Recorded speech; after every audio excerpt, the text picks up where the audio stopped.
안녕하세요. 임태용 강사입니다. 이번 시간에 회계기초 기본 숙지사항 꼭 숙지해야 될 우리 이번에는 계정과목 분류 자산부채 자본에 대해서 보겠습니다. 자, 가장 회계에서 중요한 거예요. 우리 기본적으로 계정과목 분류, 이 계정과목을 정확하게 분류할 줄 알아야 되겠습니다.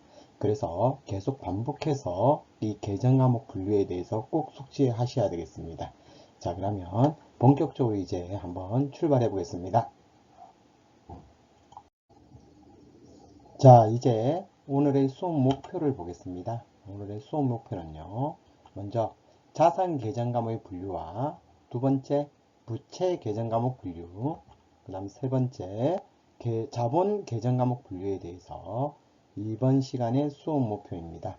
그래서 이번 수업 목표는 자산 계정 과목 분류, 부채 계정 과목 분류, 그 다음에 자본 계정 과목 분류에 대해서 한번 공부해 보도록 하겠습니다. 자, 먼저 자산 계정 과목 분류에 대해서 보겠습니다. 자산이라는 것은 기업이 보유하고 있는 재화, 재물이나 화폐 및 미래에 받을 권리가 있는 채권, 이걸 모두 다 우리는 자산으로 규정하고 있습니다. 그래서 자산 계정 과목은 어떻게 분류가 되냐면 먼저 유동자산이라는 게 있습니다. 분류상 1년 이내에 환급할 수 있는 자산이라고 되어 있지 않습니까? 1년 이내에 뭐 할 수 있다? 현금화 가능한 자산. 그래서 움직임이 큰 거죠. 그래서 1년 이내에 자산이 늘었다 줄었다 하는 자산을 유동자산이라고 하고요. 이 유동자산 안에는요, 당자자산이라는 게 있습니다. 당자자산은 유동자산 안에서도 뭐다? 빈번히 뭐다? 늘었다 증감 변동하는 걸 말해요. 그리고 환급이 가장 쉬운 자산을, 그러니까 현금화 가장 쉬운 자산을 당자자산이라고 합니다. 그 다음 재고자산이라는 게 있습니다. 재고자산이라는 것은 판매를 목적으로 우리 기업이 보유하고 있는 자산입니다. 그래서 물건을 떼다가 팔 수도 있겠죠. 상품이라든지 직접 제조해서 팔 수도 있겠죠. 제품이라든지 이런 식으로 판매가 목적인 자산을 재고자산이라고 합니다. 그래서 그 다음 비유동자산이라는 게 있어요. 비유동자산이라는 것은 1년 이상 기업 내에 체류하는 자산. 결론은 1년 이내에는 움직이지 않는다 이래 보시면 돼요. 최소 1년 이상은 유지하는 자산을 비유동자산이라고 합니다. 이 비유동자산 안에는 먼저 투자자산이라는 게 있습니다. 투자자산은 내가 1년 이상 보유하지만 뭐다? 투기가 목적인 자산을 말해요. 그 다음 유형자산이라는 것은 장기간 영업 사용 목적인 자산, 물리적 형체가 있습니다.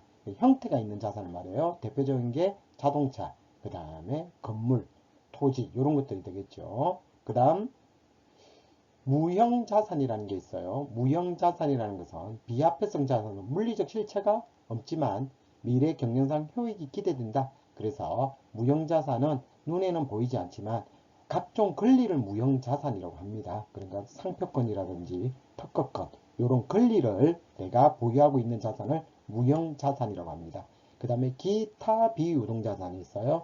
기타 비유동자산은 투자자산, 유형자산, 무형자산 여기에 속하지 않는 나머지로 분류되는 자산을 기타 비유동자산이라고 합니다.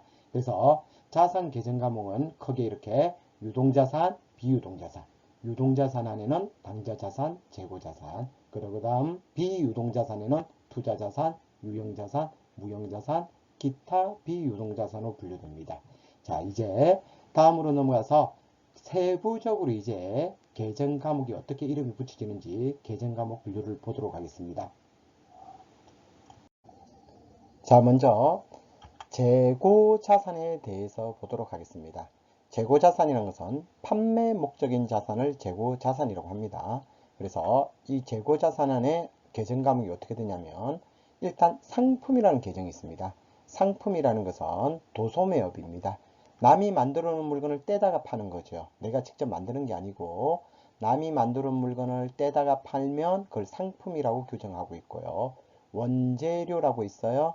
원재료는 제품을 만들기 위한 원자재를 말합니다.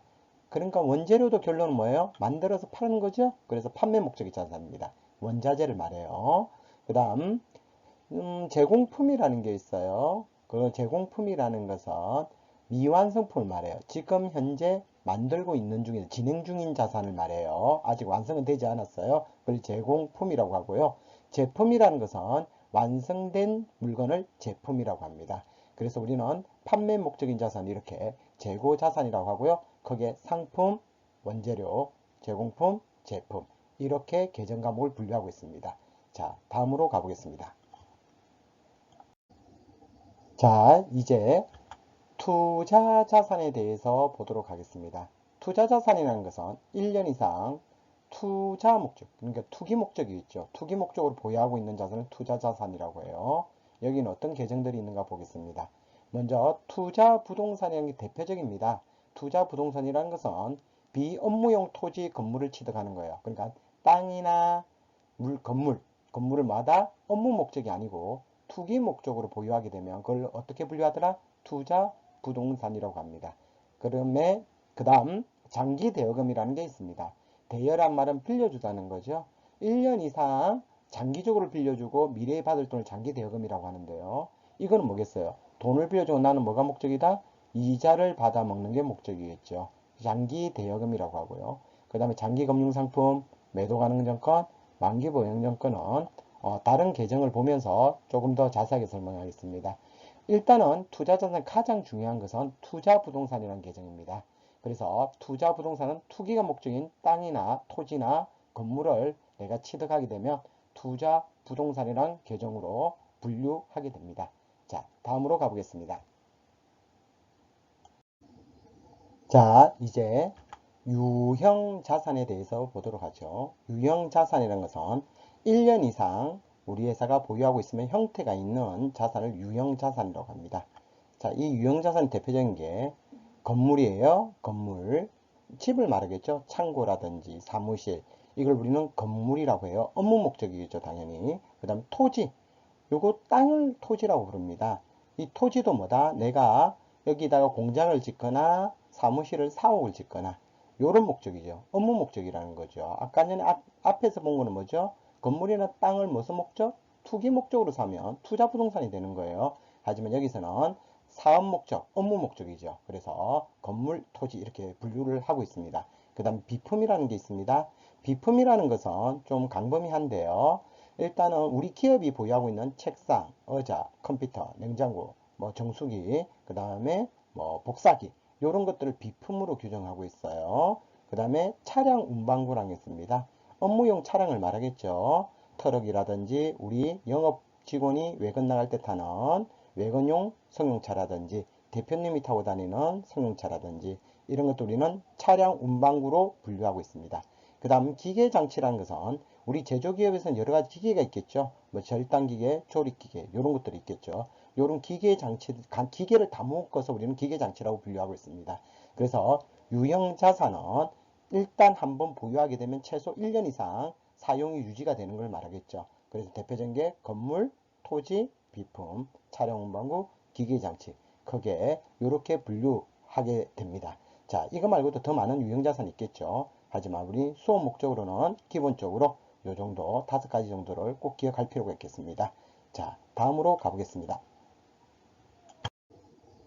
자, 이제 무형자산에 대해서 보겠습니다. 자, 무형자산이라는 것은 형태가 없으면서 1년 이상 유지되는 자산을 무형자산이라고 해요. 대표적인 권리들을 말합니다. 먼저 영업권이라는 게 있어요. 영업권이라는 것은 예를 들어서 영업의 권리를 갖는 거겠죠. 그 다음에 특허권이라는 게 있어요. 특허권은 독점적으로 이용할 수 있는 권리를 말해요. 특허법에 의해서. 그 다음에 상표권이라는 게 있습니다. 등록 상표를 지정 상품에 독점적으로 사용할 수 있는 권리를 말하죠. 우리가 특허권, 상표권 이런 것들이 있지 않습니까? 사용 권리를 말하는 거고 소프트웨어라는 것은 운용체제 사용을 그러니까 프로그램 사용 권한을 내가 돈을 주는 엑셀 파일, 엑셀 프로그램이라든지 캐드 프로그램이라든지 이런 프로그램들을 사용할 권리를 사는 걸 소프트웨어라고 합니다. 우리 회계하는 분들은 대부분 뭐예요? 회계 프로그램이겠죠. 이걸 우리는 무형자산이라고 해요. 이거 말고도 많겠죠. 뭐 강업권이라는 것도 있고요. 어업권이라는 것도 있고요. 실용신앙권, 어장권 이런 것들이 있습니다. 하지만 우리 수업 목적으로는 대표적인 게 특허권이나 상표권이나 소프트웨어가 되겠죠. 뭐 영어권도 잘 나오지는 않습니다. 대표적인 게 실무에 가시더라도 대표적인 게 특허권, 상표권, 소프트웨어 이 정도로 보시면 될 것 같습니다. 자, 그래서 무형자산은 것은 권리를 내가 돈을 주고 취득하게 되면 그걸 무형자산이라고 해요. 자, 다음으로 가보겠습니다. 자, 이제 당좌자산에 대해서 보겠습니다. 당좌자산이 가장 많이 우리가 쓰는 계정 과목이에요. 그리고 빈번하게 일어납니다. 그 실무에서 그렇고 우리 시험 목적으로도 그렇습니다. 그래서 당좌자산에 어떤 애들이 있는가 한번 볼게요. 먼저 여기 현금이라는 자산이 있어요. 현금. 현금은 주화나 지폐를 현금이라고 합니다. 그래서 돈을 말하기 전 머니를 말하죠. 그런데 우리는 좀 간편하게 쓰기 위해서 현금을 들고 그래서 수표가 있어요. 이렇게 각종 수표가. 이런 수표도 우리는 뭐로 보겠다? 회계상 현금으로 보겠다는 거예요. 그래서 대표적인 게 타인 발행 수표, 자기압 수표가 됩니다.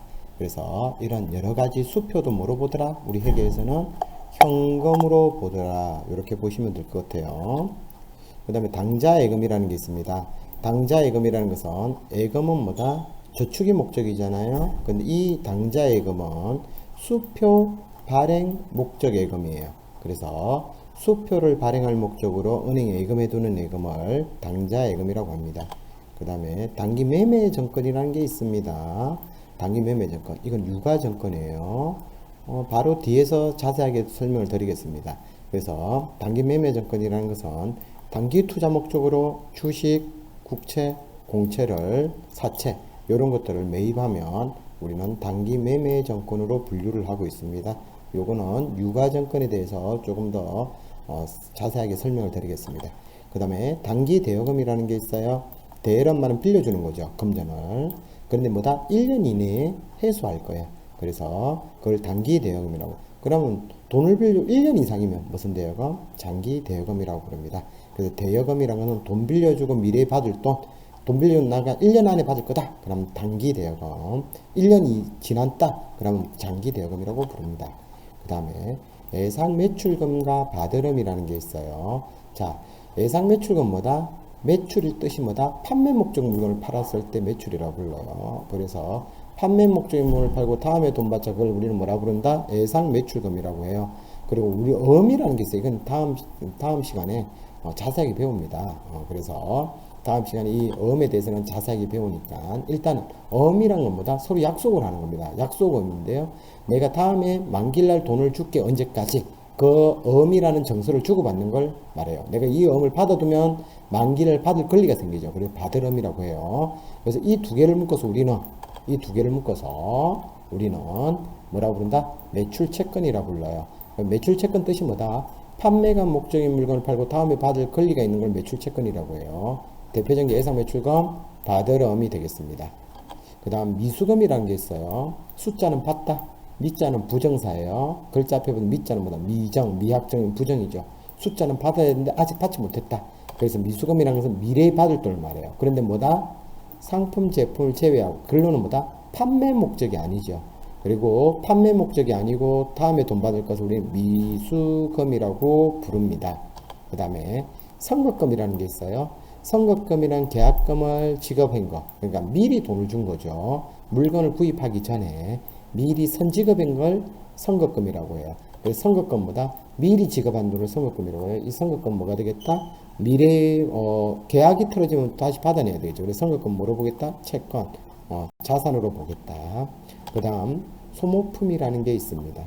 소모품이라는 것은 뭐다? 1년 이내 소멸되는 사무용품, 장부, 필기구, 계산기. 그러니까 1년 안에 소멸되는 자산을 소모품이라고 해요. 그러니까 비품하고는 다른 겁니다. 비품은 뭐다? 최소한 1년 이상 유지가 되는 거예요. 그래서 책상, 의자, 컴퓨터는 이건 비품이 되는 거고요. 소모품이라는 것은 뭐다? 1년 이내에 뭐 하는 거다? 소모성, 소멸되는 거죠. 그래서 소모품이라고 부릅니다. 자, 그러면 일단은 당좌자산은 이 정도로 보고요. 우리 일단 유가증권과 매출채권에 대해서 다시 한번 보도록 하겠습니다. 자, 다음 장으로 넘어가 보겠습니다. 유가증권을 먼저 좀 보셔야 됩니다. 자, 볼게요. 자, 유가증권이라는 게 있어요. 유가증권에는 가치가 있는 정서를 유가증권이라고 합니다. 그러면 이 유가증권에는 어떤 애들이 있냐면 이렇게 있어요. 유가증권에는 일단 주식이라는 게 있어요. 주식은 뭐다? 투자겠죠. 투자를 하는 목적은 뭐다? 그 회사에 투자를 하고 배당금을 받는 게 목적이겠죠. 그리고 주식은 만기가 없습니다. 그래서 우리가 주식을 취득하게 되면 유가증권이 되는 거예요. 가치가 있는, 팔면 돈이 된다는 거죠. 그다음 국채입니다. 국채는 뭐다? 정부가 자금 조달 목적으로 발행한 겁니다. 그래서 내가 국가한테 돈 빌려준 거예요. 그래서 이거는 이자를 받는 게 목적이고요. 당연히 이거는 만기가 있겠죠.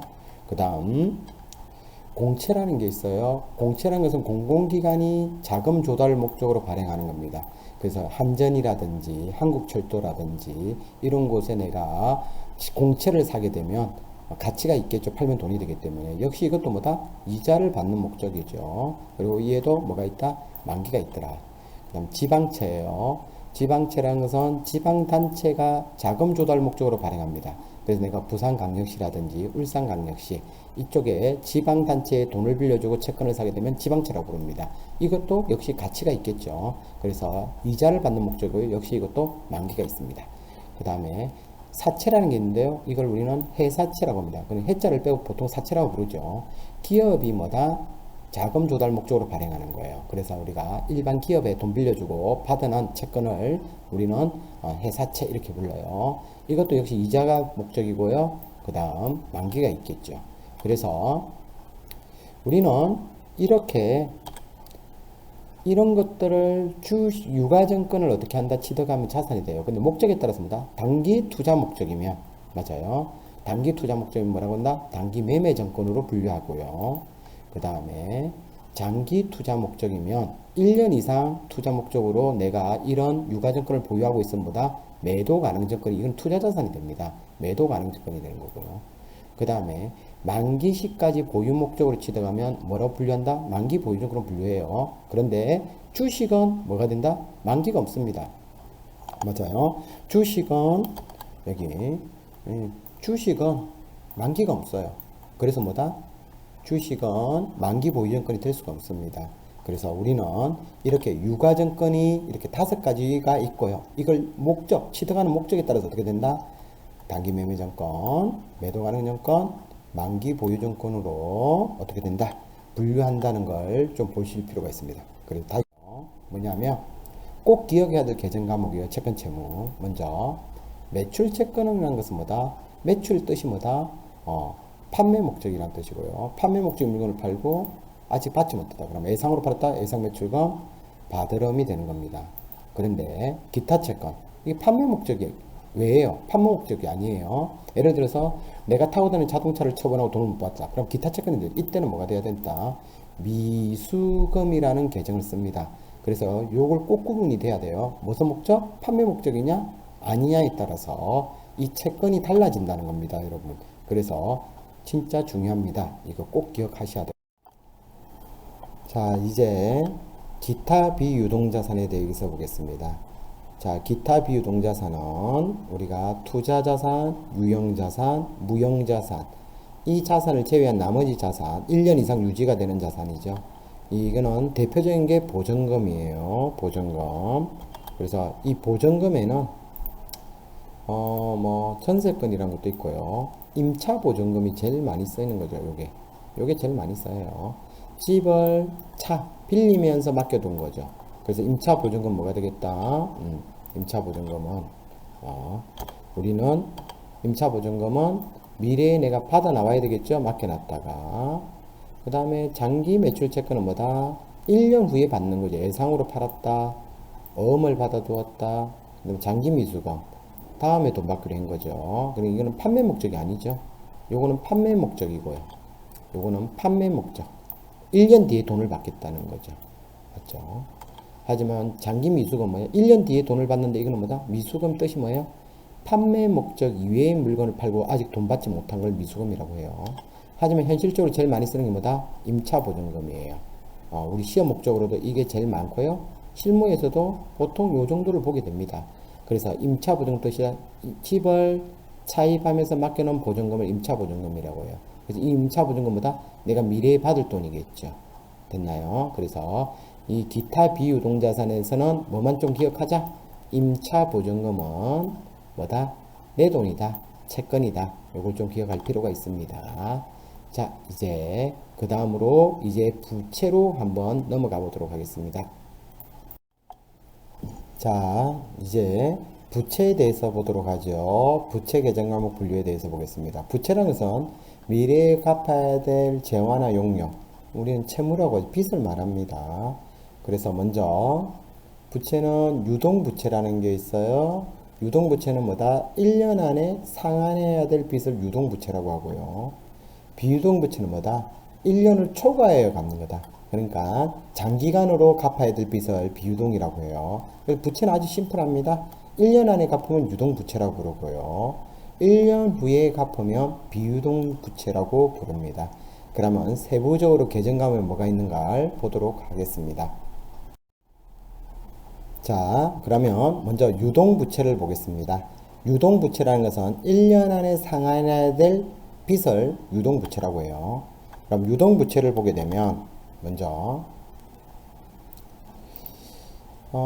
예상매입금이라는 게 있어요. 예상매입금이라는 것은 매입이 뭐야? 판매 목적인 물건을 사는 걸 말하죠. 그럼 매입 매출은 판매 목적에만 쓰는 거예요.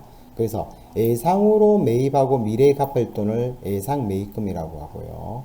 그리고 판매 목적인 물건을 매입하고 내가 어음이라는 걸 하나 끊어주는 거죠. 대표적인 약속어음이라 있어요. 언제까지 내가 이 돈을 갚겠다는 정서를 끊어주는 거죠.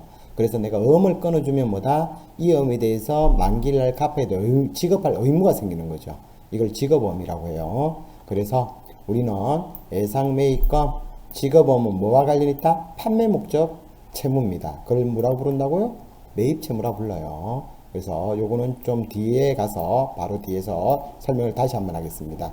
그 다음 미지급금이라는 게 있어요. 미지급금은 지급하지 않았다는 거죠. 뭐다? 미래에 갚을 돈이죠. 그런데 뭐다? 판매 목적이 아니에요. 제외. 그러니까 요 판매 목적이 아닌 제외한 금액을 예상한 거죠. 그걸 미지급금이라고 해요. 그러니까 판매 목적인 물건은 뭐가 돼야 돼요? 매입 채무, 예상 매입금이나 지급금이 돼야 돼요. 그런데 판매 목적이 아니고 돈을 주지 않았다. 그럼 미지급금이 되는 거예요. 예를 들어서 밥을 먹고 돈을 안 줬다? 미지급금이 되는 거예요. 됐습니까? 그럼 컴퓨터를 사고 돈을 안 줬다? 미지급금이 되는 겁니다. 하지만 판매 목적인 물건을 사고 돈을 안 주면 예상 매입금이나 내가 어음을 발행했다면 뭐가 된다? 지급어음이 되는 거예요. 그 다음에 단기 차입금이 있습니다. 차입이란 빌려오다는 거예요. 단기 1년 이내를 말합니다. 1년 이내에 상환할 목적으로 차입, 돈 빌려온 걸 단기 차입금이라고. 그럼 1년 이상이면 뭐다? 장기 차입금이라고 합니다. 그 다음 선수금이라는 게 있어요. 숫자는 받다는 거예요. 미리 받은 거죠. 계약금을. 그럼 미리 받은 돈은 아직까지 내 돈으로 보지 않습니다. 그래서 아직 미리 받은 돈은 아직까지 권리 의무가 확정이 안 됐기 때문에 내 돈으로 보지 않아요. 그래서 선수금은 부채가 됩니다. 이게 뭐예요? 반대가 선급금 있죠. 그래서 선급금은 채권 자산이 되고요. 선수금은 미리 받은 돈, 아직까지 확정이 안 됐죠. 그래서 선수금은 부채로 본다는 거 좀 봐두시고요. 그 다음에 애수금이라는 게 있어요. 숫자는 받다. 애수금이란 건 뭐다? 대신 받아둔 돈. 뭐 이 말이 뭐냐면 남의 돈을 잠깐 보관하고 있는 상태를 애수금이라고 해요. 대표적인 건 뭐다? 우리 직원들 뭘 줄 때? 급여를 줄 때 맞죠? 급여. 월급을 줄 때 맞죠? 급여. 월급을 줄 때 우리는 뭐 해야 돼요? 소득세라는 걸 떼지 않습니까? 세금을. 각종 세금을 떼요. 이때 우리는 뭐라고 본다? 애수금이라고 해요. 이 애수금은 다음 시간에 조금 더 자세하게 설명을 드리도록 하겠습니다. 그래서 유동부채의 가장 중요한 건 뭐다? 이 세 가지죠. 결론은 이 세 가지 예상매입금, 지급업, 미지급금 이 세 가지 계정 과목이 가장 중요해요. 그래서 앞으로 공부할 때 이 세 가지 위주로 계속 보게 됩니다. 그래서 부채는 몇 가지 안 되잖아요. 계정 과목 자체가. 그래서 부채는 그렇게 광범위하지가 않아요. 쓰는 계정 과목이. 그래서 좀 요 정도가 뭐다? 실무 목적이든 시험 목적이든 자주 쓰는 계정 과목들이니까 좀 숙지할 필요가 있겠죠.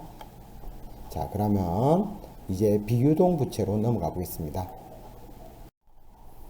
자, 우리가 꼭 알아야 될, 기억해야 될 계정 과목 구분 중에 이제 채무를 볼게요. 매입 채무라는 건 뭐다? 판매 목적인 물건을 매입하고 미래에 갚아야 될 채무를 매입 채무라고 해요. 세부적인 계정 과목은 어떻게 된다? 판매 목적인 물건을 사고 다음에 돈 주자 예상으로 사봤다 예상 매입금이라고 하고요. 그리고 내가 음이라는 정서를 발행해요. 약속음이라는 게 대표적입니다. 우리는 다음 시간에 자세하게 보게 됩니다. 그래서 약속음이라는 걸 끊어주고 내가 어떻게 약속을 한 거죠? 그 만기일에 돈을 지급하겠다는 약속을 한 거죠. 그걸 지급음이라고 해요. 이걸 우리는 뭐라고 부른다? 매입 채무라고 부릅니다. 그러니까 이거는 판매 목적 채무예요. 그 다음에 기타 채무가 있습니다. 기타 채무라는 것은 판매 목적이 아니에요. 판매 목적이 아니고 내가 미래에 갚을 돈을 뭐라고 부른다? 미지급금이라고 부릅니다. 그래서 이 계정 과목이 가장 많이 쓰고 가장 중요합니다. 그래서 여러분들은 이 계정 과목 맞죠? 매입 채무 안에는 뭐가 있다? 예상 매입금, 지급. 이거는 판매 목적이에요. 근데 판매 목적이 아니다. 그럼 뭐다? 아직 돈을 주지 않았다. 미지급금이라고 부릅니다. 그래서 이걸 꼭 기억해야 됩니다. 실무적이든 시험 목적이든 이 부분을 꼭 구분해서 맞죠? 뭐다? 판매 목적, 판매 목적이 아니냐. 이걸 꼭 기억할 필요가 있습니다. 자, 이제 비유동 부채로 넘어가 보겠습니다. 자, 이제 비유동 부채에 대해서 보도록 하겠습니다. 비유동 부채는 뭐예요? 1년 후에 상환할 의무가 있는 걸 말하죠. 그래서 자, 먼저 대표적인 게 여기서는 장기 예상 매입금 뭐예요? 판매 목적인 물건을 사고 어떻게 하는 거죠? 내가 1년 뒤에 갚겠다는 거고요. 그리고 판매 목적을 사고 음을 끊어줘. 그리고 이것도 뭐다? 1년 뒤에 내가 돈을 지급하겠다고 약속한 거죠. 음이란 걸. 그래서 실무에서는 이런 것들이 거의 나타날 수가 없어요. 어떻게 1년 뒤에 막 돈 주고 돈을 받습니까? 맞아요.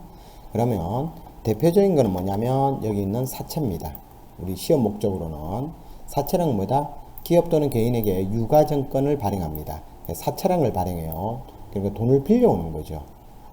빌리는 것은 그냥 금융기관에 돈 빌리는 것은 차입이에요. 그냥 빌려오는 거는 차입금이 됩니다. 하지만 무슨 행위를 하는 거다? 유가증권은 사채를 발행하는 거예요. 여기 사채를 발행합니다. 사채를. 이게 틀린 거예요. 차입금하고의 차이점 뭐다? 이 사채는 뭘 발행한다? 유가증권 사채라는 걸 뭐 한다? 발행합니다. 그걸 사채라고 해요. 그럼 차입금은 뭐예요? 장기 차입금은 1년 후에 상환하는 거죠. 이건 그냥 돈을 빌려오는 거죠. 그냥 이거는. 요거와 돈 서로 빌리는 거는 마찬가지입니다. 근데 뭐다? 이거는 무슨 행위를 하는 거죠? 유가증권을 발행하는 거죠. 하지만 차입금은 그런 게 아니고 그냥 돈 빌려오는 거죠. 그 다음 퇴직급여 충당 부채라는 게 있어요. 미래 직원한테 퇴직금을 갚아야 될 빚을 우리는 퇴직급여 충당 부채라고 합니다. 이거는 발생주의라는 게 있어요. 우리 앞으로 공부를 하면서 좀 더 자세하게 보게 될 겁니다.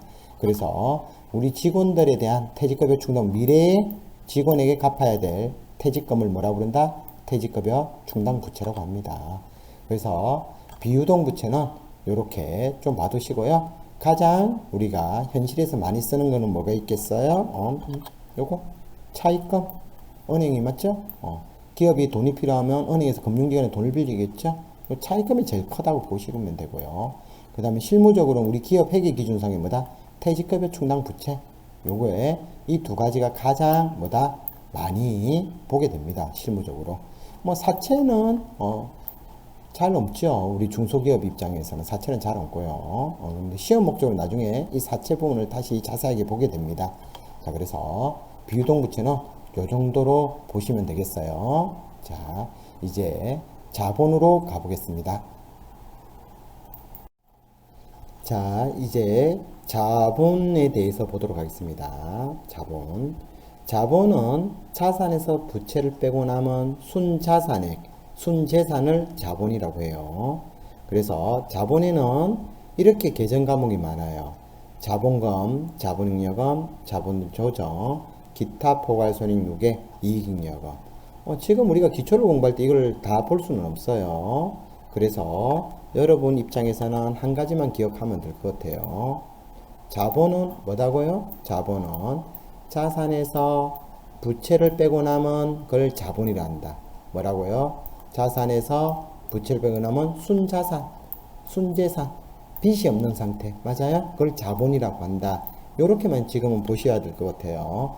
기초 때 이걸 볼 수는 없어요. 공부를 더 해가면서 우리가 주식회사라는 걸 배우게 될 때, 주식회사를 배울 때 이 계정을 공부할 수가 있습니다. 지금은 이해할 수가 없죠. 그냥 의미가 없죠. 지금 보는 게. 그래서 우리는 다음에 이 자본에 대해서는 또 자세하게 보게 됩니다. 그래서 일단 자본의 개념만 좀 알고 있으면 될 것 같아요. 자산에서 뭐 했는가고요? 미래에 갚아야 될 부채를 빼고 나면 순자산, 순재산을 뭐라고 부른다? 자본이라고 부른다. 요 정도만 일단 우리 기억하면 될 것 같습니다. 그래서 자본까지 봤습니다. 그래서 자산, 부채, 자본에 대해서 계정 과목을 조금 살펴봤어요. 계정 과목이 가장 중요한 거니까 여러분 반복해서 계속 볼 필요가 있습니다. 자, 다음을 볼게요. 자, 이제 다음 수업 목표를 보도록 하겠습니다. 다음 시간에 수업 목표는 이제 수익 계정 과목과 비용 계정 과목을 분류를 볼 거예요. 자, 이번 시간에는 뭘 봤죠? 자산, 부채, 자본 계정 과목 분류를 봤고요. 다음 시간에는 수익 계정과 비용 계정에 대해서 수업을 하도록 하겠습니다. 자, 반갑습니다. 우리가 꼭 알아야 될 회계 기초 기본 숙지 사항이죠. 계정 과목 분류 중 이제 두 번째 시간 수익 비용 계정 과목 분류에 대해서 지금부터 보도록 하겠습니다. 계정 과목이 진짜 중요해요. 그래서 우리는 회계 기본이 되는 요 계정 과목 꼭 숙지해야 되겠죠. 그래서 무한해서 반복해서 계속 보는 게 좋겠죠. 자, 이제 출발해 보겠습니다. 자, 오늘의 수업 목표입니다. 이번 시간에 배울 거는 수익 계정 과목 분류와 비용 계정 과목 분류에 대해서 보도록 하겠습니다. 먼저 수익 계정 과목 분류에 대해서 먼저 보도록 하겠습니다. 자, 먼저 수익이라는 계정에 대해서 먼저 보도록 하죠. 수익이란 주요 영업활동으로 인한 자본의 증가액을 말합니다. 자, 간단하게 말하자면 수익은 뭐예요? 벌어들인 돈, 우리 기업 활동을 통해서 벌어들인 돈을 수익이라고 해요. 그럼 수익은 일단은 매출액이라는 게 있어요. 매출액이라는 것은 주된 영업활동의 수익입니다. 번 돈이 돼요. 그러니까 현대자동차는 자동차를 판매해서 번 돈을 매출액이라고 불러요. 그런 주된 영업활동을 수익을 매출이라고 부르고요. 그 다음 영업활동 외의 수익을 영업의 수익이라고 해요. 그러니까 예를 투자를 해서 돈을 번다든지, 예를 들어서 현대자동차가 차량을 판매해서 돈 번 게 아니고 그 외적으로 맞아요. 대출을 내주거나 아니면 투자를 해서 번 돈은 영업의 수익이 되겠죠. 그래서 수익은 크게 매출액과 영업의 수익으로 분류할 수 있겠습니다. 그러면 세부적으로 하나하나 계정 과목을 보도록 하겠습니다.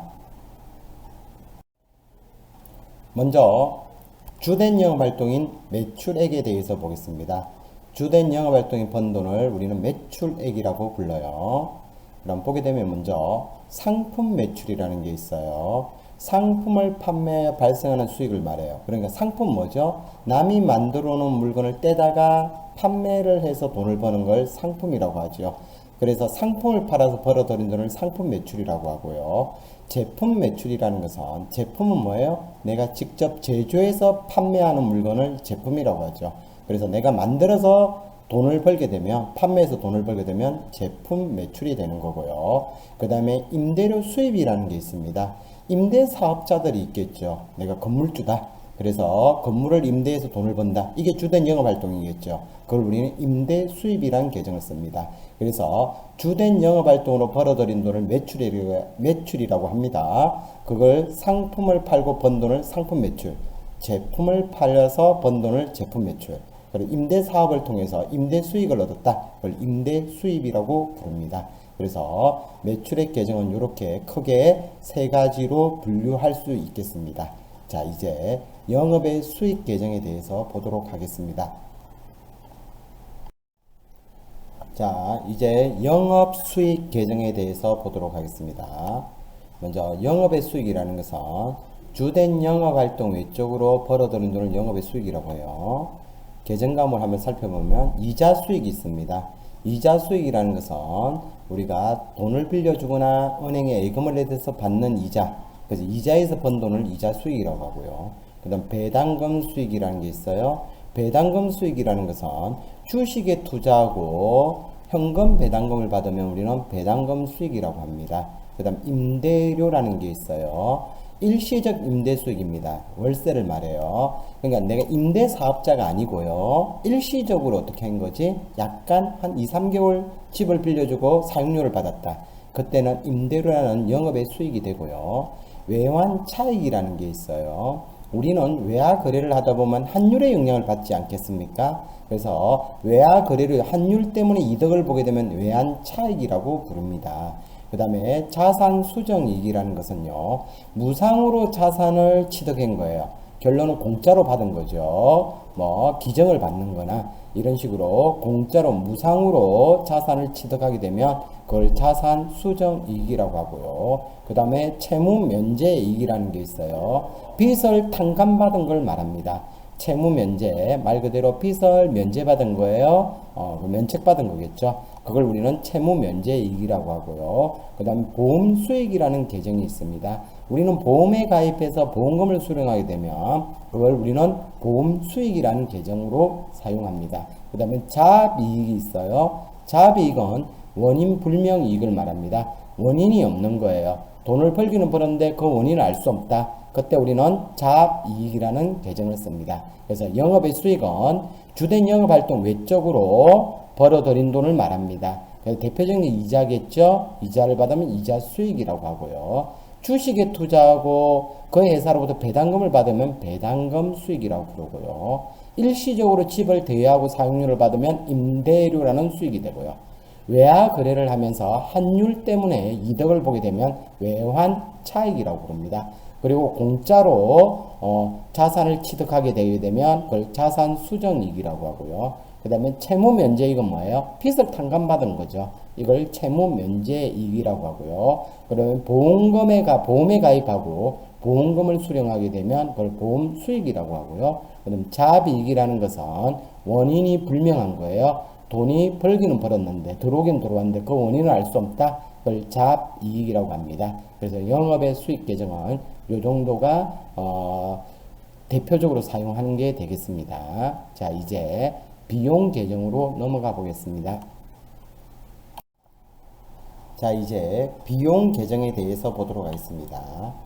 자, 비용이라는 것은 뭐예요? 지출된 돈을 비용이라고 해요. 그런데 비용은 크게 매출 원가라는 비용이 있어요. 주된 영업 활동으로 투입된 비용을 지출한 돈을 매출 원가라고 하고요. 그 다음에 판매비와 관리비라는 게 있습니다. 영업 활동 비용을 말해요. 그 다음 영업의 비용이 있죠. 영업 활동과 관련 없는 비용을 말합니다. 그래서 비용은 크게 이렇게 세 가지로 구분이 되겠어요. 영업 활동에 투입된 비용을 매출 원가라고, 주된 영업 활동. 그 다음 영업 활동의 비용을 판매비와 관리비라고 하고요. 그 다음에 영업 외적인 활동에 투입된 비용을 영업의 비용이라고 합니다. 그럼 이제 세부적으로 계정 과목을 한번 보도록 하겠습니다. 자, 먼저 주된 영업 활동에 따른 비용 매출 원가를 보겠습니다. 그래서 매출 원가는 뭐다? 주된 영업 활동 비용을 말해요. 대표적인 게 뭐냐면 상품 매출 원가가 있습니다. 상품은 판매 목적인 물건이죠. 남이 만들어 놓은 걸 떼다가 파는 도소매업에 쓰겠죠. 그래서 100원에 사와서 200원에 판다. 그럼 이 100원이 뭐가 되겠어요? 물건을 팔기 위해 투입된 비용이 되겠죠. 상품을 투입된 비용이 되겠죠. 그걸 상품 매출 원가라고 부르고요. 제품 매출 원가라는 것은 제품은 내가 만들어서 파는 거잖아요. 그러면 그 제품을 만들기 위해 투입된 비용이 있겠죠. 그걸 무슨 원가라고 부른다? 제품 매출 원가라고 부릅니다. 그래서 매출 원가는 주된 영업 활동에 투입된 비용을 매출 원가라고 해요. 우리는 대표적인 두 가지가 있어요. 만들어서 파느냐 아니면 떼다가 파느냐. 그래서 상품 매출 원가, 제품 매출원가 이렇게 크게 투입된 비용 매출원가는 두 가지로 분류할 수 있겠습니다. 이제 판매비와 관리비로 가보겠습니다. 자, 이제 영업활동 관련 비용을 보겠습니다. 그걸 우리는 판매비와 관리비라고 불러요. 영업활동 비용. 여기는 어떤 계정이 있는가 볼까요? 먼저 자, 판매를 하기 위해서는 직원이 필요하겠죠? 관리를 하기 위해서는 일단 대표적인 게 뭐예요? 월급, 우리 직원들을 급여라고 부르고요. 직원들이 퇴직을 하게 되면 퇴직금을 줘야 되겠죠. 1년 이상 일하게 되면 그걸 퇴직급여라고 부르고요. 그다음 복리후생비라는 것은 우리 직원의 복지와 관련된 비용이죠. 대표적인 식대예요. 밥을 제공한다든지 아니면 축의금, 경조사비, 그 다음에 4대 보험을 납부를 해준다든지 뭐 해식비 여기 다 들어가겠죠. 이걸 복리후생비라고 부르고요. 여비교통비라는 것은 여비라는 건 출장비를 말합니다. 여행 경비를 말해요. 뭐 우리가 기업이 여행 가는 건 아니겠죠. 그 여행이라는 것은 여기 뭐다? 출장을 말하겠죠. 그래서 출장 비용과 시내 교통비를 다 묶어서 우리는 뭐라고 부른다? 여비교통비라는 비용을 쓰고요. 그 다음 통신비라는 게 있습니다. 통신비는 전화요금 아니면 대표적인 요즘에 인터넷 요금이겠죠. 그 다음에 휴대폰 요금, 그 다음 우편 요금 이걸 다 묶어서 우리는 통신비라고 부르고요. 그 다음에 수도강열비라는 게 있어요. 수도강열비는 수도요금, 전기요금, 가스요금 이걸 다 묶어서 우리는 수도강열비라고 부릅니다. 그 다음 세금과 공가라는 게 있어요. 각종 세금이 있겠죠. 대표적인 게 주민세, 재산세, 자동차세.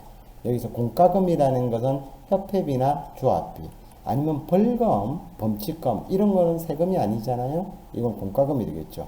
그래서 세금과 공과라는 것은 대표적인 세금보다 주민세, 재산세, 자동차세가 대표적인 세금이고요. 그 다음에 무슨 협회, 조합비, 그 다음에 벌금, 법칙금, 맞죠? 가태료 이런 것들이 다 뭐가 된다? 세금과 공과에 포함이 됩니다.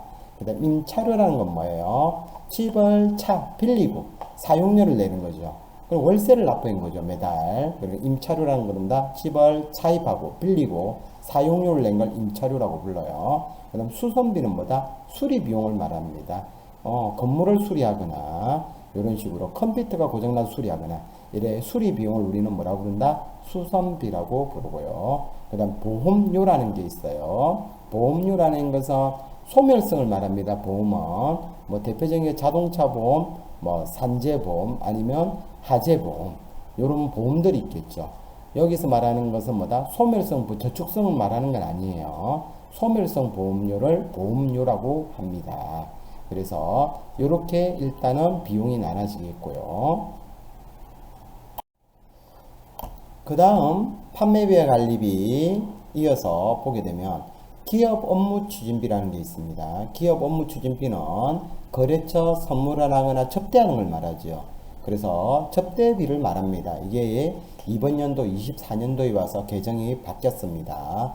원래는 접대비라고 했는데 24년도부터는 기업 업무 추진비라는 개정으로 이름이 살짝 바뀌었어요. 그러니까 접대비라고 생각하시면 됩니다. 그 다음 수수료 비용이라는 게 있습니다. 수수료는 여러 가지가 있죠. 뭐 이체 수수료, 안 그러면 송금 수수료, 아니면 중개 수수료, 각종 수수료를 납부하게 되면 그걸 수수료 비용이라고 하고요. 소모품비라는 게 있습니다. 소모품비라는 것은 소모품은 일단 자산이죠. 1년 안에 사용할 자산이죠. 그게 이제 소멸되면 비용화 되겠죠, 자산이. 그걸 소모품비라고 하고요. 그 다음 도서인쇄비라는 게 있습니다. 도서인쇄비라는 것은 대표적인 게 뭐예요? 명함 제작이라든지 아니면 책을 구입한다든지 아니면 신문 대금 이런 것들을 모두 합쳐서 우리는 도서인쇄비라고 해요. 실무에서는 대표적인 게 뭐 명함 제작 비용 아니면 서적을 구입한다든지 이럴 때 우리는 도서인쇄비라고 합니다. 그 다음에 차량 유지비라는 게 있어요. 차량 유지비는 자동차와 관련된 비용을 차량 유지비라고 합니다. 대표적인 게 유류되겠죠. 기름 넣는 거, 주차 비용, 검사 비용, 차량 수리비, 그 다음에 뭐 통행료 이런 것들이 다 뭐가 된다? 차량 유지비가 됩니다. 그러니까 자동차와 관련된 비용이겠죠. 그 다음에 교육훈련비라는 게 있어요. 우리 임직원들의 교육비를 지출했다. 뭐 예를 들면 산업안전교육을 했다든지 이런 교육비가 나가게 되면 우리는 뭐라고 부른다? 교육훈련비라고 부릅니다. 그 다음에 대손상가, 감가상가 이거는 다음 시간에 우리가 자세하게 배울 때 다시 보게 될 거고요. 그 다음 운반비라는 게 있어요. 운반비라는 것은 뭐다? 물건을 옮기는데 투입된 대표적인 택배비가 되겠죠? 이게 운반비가 되겠습니다. 이제 영업의 비용 계정을 살펴보도록 하겠습니다. 자, 이제 영업 외적인 비용에 대한 영업의 비용을 보도록 하겠습니다. 영업의 비용은 영업과 관련 없는 거죠. 영업 외적인 투입된 비용을 영업의 비용이라고 해요. 먼저 이자 비용이 대표적입니다. 우리 기업은 자기 돈으로 사갈 수는 없잖아요. 전체를. 그래서 대출을 내게 됩니다. 그래서 돈을 차입했을 때 거기에 대한 이자를 지급하게 되면 이자 비용이라고 하고요. 그 다음에 수수료 비용이라는 게 있는데 요거는 다음 시간에 조금 더 우리가 계정 과목 세부 내역에 들어갔을 때 다시 보도록 하고요. 그 다음 기부금이라는 게 있어요. 기부금이라는 것은 좋은 일이죠. 하지만 이건 영업하고 관련이 없잖아요. 기부하는 거는. 그래서 기부를 하게 되면 기부금이라는 영업의 비용이 되고요. 그 다음에 재해 손실이라는 게 있어요. 천지지변, 화재, 홍수, 태풍 등으로 우리 회사가 손해를 봤다. 그러면 그걸 우리는 재해 손실이라고 하고요. 그 다음에 외환 차손이라는 게 있어요. 우리는 외화 거래를 하다 보면 환율 때문에 손해를 보는 경우가 있겠죠. 그걸 외환 차손이라고 부르고요. 그 다음 잡손실이라는 계정이 있어요. 잡손실은 뭐다? 원인 불명. 그러니까 돈을 잃어버렸을 경우에 쓰겠죠. 돈이 지출됐는데 그 원인을 알 수가 없대요. 그때 우리는 잡손실이라는 계정을 씁니다. 그래서 영업의 비용은 요 정도 우리가 앞으로 공부하면서 조금 더 영업의 비용 계정을 추가적으로 배우게 될 것입니다. 자, 영업의 비용 이렇게 좀 기억할 필요가 있겠습니다.